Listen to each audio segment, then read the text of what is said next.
इंसानियत पे बात कर रही है।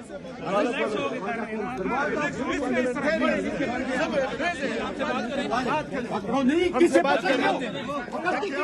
बात कर रहे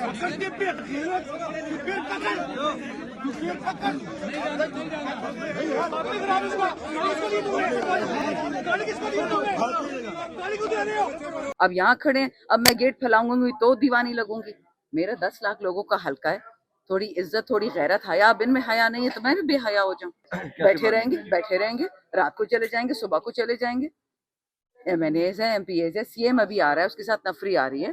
फिक्र ना करें, रास्ते निकल जाते। जब आपकी नीयत होती है आप वो काम पूरा करोगे। रिटर्न ऑर्डर नहीं आया किस चीज का? सुप्रीम कोर्ट से।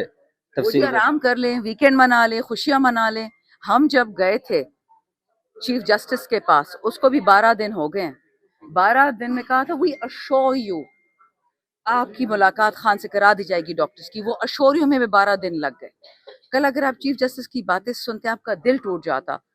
ओ the government, I am going to praise you, I am going to praise the government, they have done so much. And till the 16th chief justice को बता दिया है कि खान की 85% बीनाई खत्म हो गई है। और चीफ जस्टिस मजीद 4 दिन दे रहे हैं हुकूमत को कि इस 4 दिन में आप जाके डॉक्टर को दिखा दे। ऑप्शन क्यों दिया आपने?